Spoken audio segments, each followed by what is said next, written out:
नमः शिवाय। मैं doctor Nalini Madharia, Ashirwad hospital ICSI test tube baby centre Raipur Chhattisgarh से IVF कंसल्टेंट बात कर रही हूँ। आज हम बात करते हैं हमारे हॉस्पिटल के कुछ अचीवमेंट्स के। हमारा हॉस्पिटल जो है वो one of the best centre है छत्तीसगढ़ में। मॉड्यूलर IVF सेंटर है और सारे एडवांस फैसिलिटीज़ यहाँ पे जो हो सकती हैं IVF में, वो सारा कुछ हमने यहाँ पे इंस्टॉल किया हुआ है। और हर मंथ में, हर बैच में हम कोशिश करते हैं हर पेशेंट के लिए कि हम मैक्स टू मैक्स जो है उनका ब्लास्टोसिस ट्रांसफ़र तक ले जा सकें। और ब्लास्टोसिस ट्रांसफ़र करने के कारण भी हमारे हॉस्पिटल का जो सक्सेस रेट है वो बहुत अच्छा है। कुछ अवार्ड्स हैं, कुछ अचीवमेंट्स हैं हमारे हॉस्पिटल के जो मैं आज आपको बताना चाहूँगी। पिछले 20 वर्षों में हज़ारों दंपतियों की सूनी गोद आबाद हुई यहाँ पे। 48 से 50 वर्षीय महिलाएं शादी के 28 व 30 वर्षों बाद भी मां बनी हैं। 50 से 55 वर्षीय दंपतियों को भी, बहुत सारे दंपतियों को संतान सुख यहाँ पे मिला है। एक साथ 16 बच्चों की किलकारी की गूंज 4 घंटे के अंदर, 13 स्वस्थ बच्चों के जन्म का रिकॉर्ड भी इस हॉस्पिटल के नाम पे है। विदेशों व अन्य बड़े सेंटरों से असफल हुए दंपतियों ने भी यहाँ पे संतान का सुख प्राप्त किया है। ये सब के पीछे कारण है हमारा डेडिकेटेड स्टाफ, हमारा best modular IVF setup, skilled embryologist और अनुभवी डॉक्टर्स और स्टाफ। 32 बच्चों का जन्म एक ही बैच में इक्सी तकनीक के द्वारा हुआ है। कैंसर के इलाज के बाद भी 3 महिलाओं को संतान का सुख यहाँ से प्राप्त हो चुका है। Indian medical icon award 2017 iconic IVF unit of the year केंद्रीय राज्य मंत्री के द्वारा दिल्ली में ये सम्मान प्राप्त हुआ है सेंटर को। CG excellence in health and noble campaign award द्वारा सम्मानित किया गया है। मुख्यमंत्री CM श्री माननीय भूपेश बघेल जी के द्वारा छत्तीसगढ़ रत्न सम्मान से नवाजा गया है डॉक्टर नलिनी मढ़रिया आशीर्वाद हॉस्पिटल को। इन सब अचीवमेंट्स के साथ में हमारे जो पेशेंट हैं, जो दंपत्ति हैं, उनके जो अनुभव हैं, उनका जो सक्सेस है और उनकी जो सफलता है, वो इस हॉस्पिटल का सबसे बड़ा अचीवमेंट है। कि किसी भी प्रकार की कोई क्वेरीज़ हैं, आपको निराश होने की ज़रूरत नहीं है। अगर आपने कहीं ट्रीटमेंट कराया है और असफल हुए हैं तो प्लीज़ एक बार ज़रूर कंसल्ट करिए। आज हम बात करेंगे डोनर स्पर्म के बारे में। डोनर स्पर्म क्या होता है? देखिए, डोनर स्पर्म की ज़रूरत किनको पड़ती है, डोनर स्पर्म कहाँ से लिया जाता है, कैसे लिया जाता है, कौन होते हैं डोनर, ये सब बातें हम इस वीडियो में आपसे शेयर करेंगे।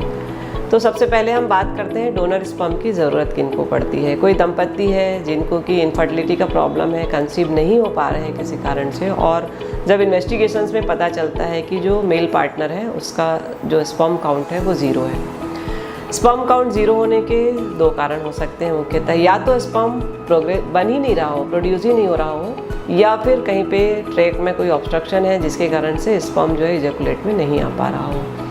तो जो मेल पार्टनर रहता है उसके सारे इन्वेस्टिगेशंस करते हैं, उसमें हम ये जानने की कोशिश करते हैं कि एक्चुअल में स्पर्म प्रोड्यूस ही नहीं हो रहा है या कहीं ऑब्स्ट्रक्शन के कारण से सीमेन में इजैकुलेट में नहीं आ रहा है। अगर इजैकुलेट में नहीं आ रहा है और स्पर्म प्रोड्यूस हो रहा है तो उसके लिए अलग टेक्निक है जिसके लिए हम अलग वीडियो में बात करेंगे, जिससे कि हम उसके स्पर्म एक्सट्रैक्ट करके उनके खुद के स्पर्म से उनको पेरेंट्स बना सकते हैं।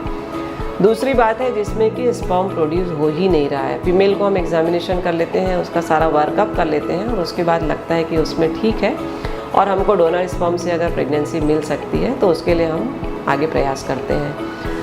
तो उसमें ये है कि डोनर स्पर्म जो होता है आता कहाँ से है। बेसिकली डोनर स्पर्म जो हम लेते हैं वो हम स्पर्म बैंक होता है वहाँ से लेते हैं। और स्पर्म बैंक में स्पर्म कहाँ से लेते हैं वो लोग, बेसिकली ये जो पोस्ट ग्रेजुएट मतलब स्टूडेंट्स रहते हैं, क्वालिफाइड पर्सन्स रहते हैं, यंग रहते हैं, उनके सारे टेस्टिंग की जाती है। उनका फिजिकल एग्जामिनेशन होता है, ब्लड टेस्ट होता है, सारे वायरल मार्कर्स होते हैं, थैलेसीमिया जीन के लिए टेस्टिंग होती है और सब कुछ सही पाने पर उनका स्पर्म जो है वो लिया जाता है। उसको भी टेस्ट करने के बाद में प्रॉपर वॉश करके उसको फ्रीज़ किया जाता है फॉर 48 आवर्स, और 48 आवर्स के बाद में उसको फिर से देखा जाता है कि वो स्पर्म जो है वो सर्वाइव कर रहे हैं कि नहीं। ये हम इसे कहते हैं स्पर्म सर्वाइवल टेस्ट। और अगर स्पर्म सर्वाइवल टेस्ट सही पाया जाता है तो फिर आगे उनका सैंपल लेके उसको फ्रीज़ किया जाता है और फ्रीज़ करके इस सैंपल को 6 मंथ्स तक रिलीज़ नहीं किया जाता है। 6 मंथ्स के बाद में उस पर्सन को फिर से बुलाते हैं, उसके सारे वायरल मार्कर्स और ये सारे टेस्ट, ब्लड टेस्ट जो किया गया था वो फिर से किया जाता है और उन मार्कर्स के लिए अगर वो नेगेटिव पाया जाता है तब हम उस सैंपल को वहाँ से हमें बैंक से रिलीज़ किया जाता है। इस पीरियड को कहते हैं क्वारंटाइन पीरियड। तो इसमें ये जानना ये ज़रूरी इसलिए ये करना होता है क्योंकि अगर बाई चांस किसी का स्पर्म लिया है और उस समय वो विंडो पीरियड में और टेस्ट नेगेटिव आया और मान लीजिए 3-4 मंथ्स या 6 मंथ्स में वो पॉजिटिव आ जाता है तो वो सैंपल को नहीं लिया जा सकता, उसको यूज़ नहीं, डिस्कार्ड करना होता है। इसलिए ये क्वारंटाइन पीरियड का जो फंडा है और ये बहुत इंपॉर्टेंट है और सारे जो मतलब स्पर्म बैंक रहते हैं वो इसको प्रॉपर फॉलो करते हैं। इसलिए हमेशा सैंपल जो है हम स्पर्म जो ऑथराइज्ड स्पर्म बैंक रहता है वहाँ से मंगाते हैं। इसमें हम अगर सैंपल सेलेक्ट करते हैं तो उसमें मतलब जो मेल पार्टनर रहता है उसको ब्लड ग्रुप है, कलर कॉम्प्लेक्शन है, हेयर कलर है, आइज़ कलर है और एथनिसिटी है, इन सब चीज़ों को जो हम मैच कर सकते हैं कोशिश करते हैं मैक्सिमम मैच करके लेने की। अब डोनर स्पर्म से हम क्या क्या मतलब इसमें प्रोसीजर में जा सकते हैं। तो डोनर स्पर्म में हम IUI कर सकते हैं और IVF भी कर सकते हैं। अगर पेशेंट IUI के लायक है, मेल मतलब फीमेल पार्टनर में किसी प्रकार की कोई प्रॉब्लम नहीं है, उसके ट्यूब्स पेटेंट है, प्रॉपर ओवुलेशन हो रहा है, तो सिंपल IUI से भी उसको प्रेगनेंसी मिल सकता है। हाँ, अगर फीमेल पार्टनर में भी बहुत सारे प्रॉब्लम्स है, अगर ट्यूब में ब्लॉक है या उसको एग्स नहीं बन रहे हैं, एज ज़्यादा है, जो कि IUI से प्रेगनेंसी नहीं आ सकती या बहुत लंबा मैरिटल लाइफ हो चुका है, तो उस कंडीशन में इस डोनर स्पर्म को हम IVF के लिए यूज़ कर सकते हैं। दूसरी एक स्थिति होती है जिसमें कि अगर पेशेंट बहुत इकोनॉमिकली साउंड नहीं है, पुअर पेशेंट है और वो IVF या ICSI अफोर्ड नहीं कर सकते हैं और वो विलिंग है IUI डोनर स्पर्म के लिए, तो उस कंडीशन में फीमेल पार्टनर को मेडिसिन देके हम बहुत छोटा सा प्रोसीजर होता है जिसको कि IUI कहते हैं और बहुत कम खर्च में हो जाता है और IUI डोनर स्पर्म का रिज़ल्ट भी बहुत अच्छा है। तो इस तरीके से हम अगर मेल पार्टनर में ज़्यादा प्रॉब्लम है और कोई भी महिला माँ बनना चाहती हो और दोनों अगर पार्टनर विलिंग है तो स्पर्म बैंक से डोनर स्पर्म लेके हम उसको सक्सेसफुल प्रेगनेंसी दे सकते हैं। तो अगर जैसे बहुत बार क्या होता है जांच में पता चलता है कि स्पर्म काउंट नील है तो वो निराश होकर बैठ जाते हैं कि अब तो कुछ भी नहीं हो सकता है, लेकिन अभी साइंस ने इतनी मतलब इसमें इतना एडवांसमेंट हो गया, इतने अच्छे टेक्नोलॉजीज़ आ गए हैं कि आपको इस चीज़ के लिए निराश होने की ज़रूरत नहीं है और समय रहते आप सही सेंटर का चुनाव करके माता पिता बनने का सुख पा सकते हो। इसमें किसी भी प्रकार की आपके कोई भी क्वेरीज़ हो, कोई भी प्रश्न हो तो प्लीज़ आप कांटेक्ट करिए।